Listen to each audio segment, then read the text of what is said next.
Hello boys and girls, and welcome back to the channel. That's it, yes, we have the Progetto 65 Gladiator. So thank you to Russell Crowe for doing the intro there.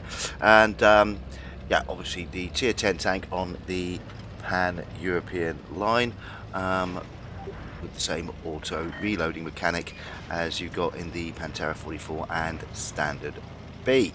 And yeah, I mean, it looks absolutely great in that in the Gladiator camouflage there. Now, I have touched on the Progetto 65 before.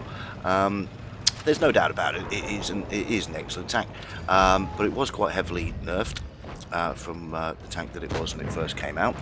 And so basically, I mean, is it a good tank? Yes. Can you do great things in this tank and get success with it? Absolutely. My only slight reservation would be in comparison to the tier 9 tank, the Standard B. The Standard B can hold its own at its tier with the other medium tanks that it's going to be facing. For example, the T54 has slightly better DPM than the Standard B by I think 100 or 200. But certainly, there's absolutely nothing wrong with the Standard B, and it can hold its own at tier 9. It's a bit different for the Progetto 65 in that the DPM on this tank is about 2,500, which is still a good level of DPM. But when you consider you're going to be coming up against a lot of T62s and a lot of Object 140s in this tank, well, the T62 and the Object 140 both have over 3,100 DPM. So, in comparison to the other tanks that you were driving at tier 9 in the Standard B, in the Progetto 65, you are suffering from quite a loss of DPM. Now, does that mean that if you get into a brawl with one of these tanks, you're always going to lose? Of course not. That's going to depend on the skill set of the player, how it's played, also how the Progetto driver uses the auto reloading mechanic. But certainly you are giving up a lot of DPM. Now, nonetheless, it is an excellent tank. It's got a reasonable turn of speed. The armour is what you expect. You will take some bounces like that, but don't expect to bounce too much from a heavy tank. And the auto reloader gun is exactly what you'd expect. Sometimes it feels a little bit. I don't know. Sometimes it just feels a little bit not quite as sharp, perhaps, as the guns that are on the other tanks. You'll certainly, I've noticed, unless you get fully aimed in, you're going to lose a few shots. But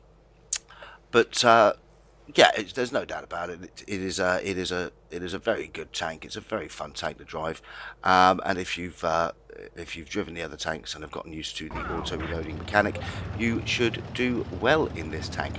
Nice little game on Himmelsdorf there to begin with. I think it was about 3,000 damage or so, 2 kills, and yeah, so I'm going to roll out now on Yukon. And as you can see, yeah, the tank moves well. Looks good. What's to say about it? So it's a really good, fun tank to drive, and it would be interesting to see. In fact, I might have to do that. Just set that up in a training room. If you got something like a T62 and just put these things side by side each other, and just hit point trade it out and see if you can use the auto reloading mechanic in a certain way to potentially give you an advantage. That might be something that would be interesting to set up in a training room. I mean, obviously, to a certain extent, I mean, you shouldn't just be single hit point trading with one of the enemy tanks to the point where one of you is dead. I mean, it's not particularly effective style of play. But it would be it'd certainly be an interesting side-by-side comparison. So I might have to set that up and let you know how that goes.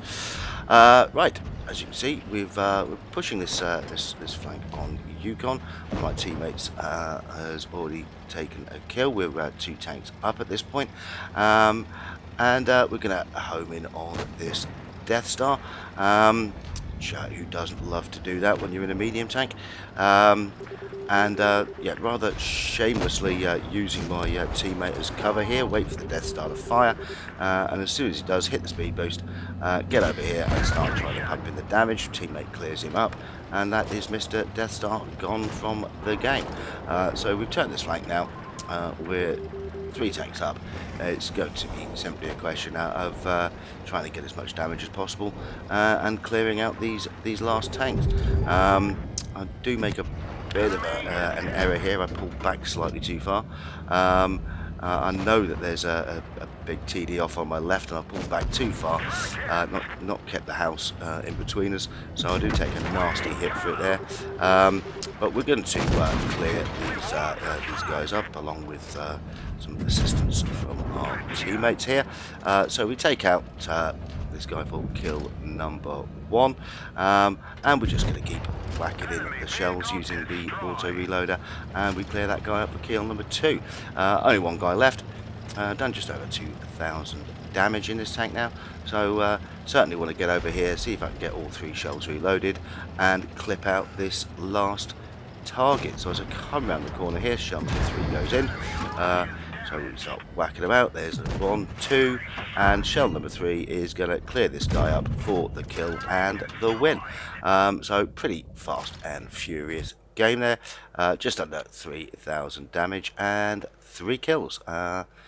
Yeah, a lot of fun driving the Progetto 65.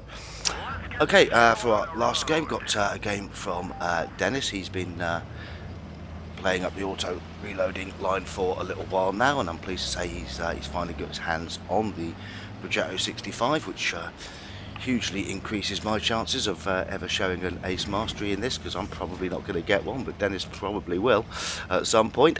Hasn't got one on this occasion, but a good game nonetheless. So he's gonna head up here, and Dennis is just a very, very good driver. It's somewhat annoying that actually he only plays tanks as a hobby, and that the rest of the time he's a pro esports player for FIFA, and he only does this when he's not playing football. So yeah, and he's probably the best driver we have in the clan. Well, he's almost certainly the best driver we have in the clan, actually. And yeah, he's going to basically show just what this tank is capable of when it is handled well. So he's already racked up just over 700 damage, and now he wants to do what you do in these type of tanks. You isolate targets, and you just whack in so much damage into these things that they simply can't live with it. Now this guy's isolated himself off a bit too much. He's got 3 enemy tanks on him. I mean, he's just not going to last very long there, so he gets cleared up.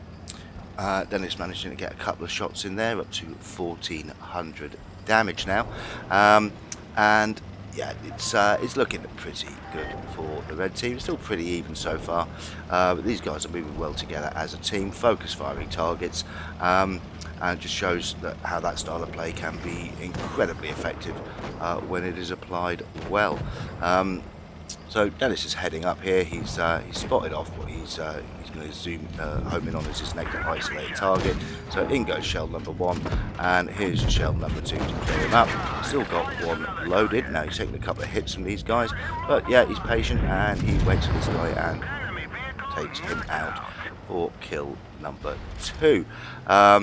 So the game's still pretty even at this point. Dennis whacking in a little bit more damage there, trying to reduce these enemy tanks down. Now at this point, he knows he's going to get pushed on by these heavy tanks. He doesn't want to have to take these guys on frontally. He also wants to get his clip reloaded, so quite rightly turns around and tries to get some distance. Now E100 here, I think maybe, yeah, potentially bit of a blood rush, because once he'd fired, he then started chasing after a Progetto 65, which not a good idea when you're low hit pointed, because obviously the damage that you can put in very, very quickly with that clip. So Dennis takes out E100 for his 3rd kill, and yeah, green are pretty much on top of this situation now. They've only got the 1 tank left, so it's a 3-on-1. So it's just going to be a mad rush now to try and find the last guy.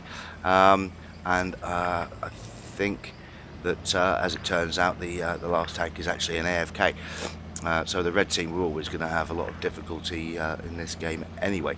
But it'll give Dennis the opportunity to whack in some more damage. Of course, everybody else is rushing there as well. But yeah, as you can see, I mean, Dennis pretty much pushed both flanks in this tank. He used the mobility well. He used the auto reloading mechanic well. He was mixing it up with tier 10 mediums. He was mixing it up with heavies. Now he's taken quite a bit of damage for it, but his gun's still in the game. And he was putting in the damage and getting the kills. So everybody's going to rush over here, take this last guy out for a pretty simple win, and an excellent performance for Dennis. Not a bad start in this tank at all. 3,800 damage and 3 kills. I'm sure we'll soon be getting replays that exceed that one. I have absolutely no doubt of it. Anyway, boys and girls, thank you very much to Dennis for sending his replay. Thank you all for watching and supporting the channel. Please like, subscribe, and leave a comment. It really does help the channel out a lot when you do that. And as always, good hunting, and bye for now.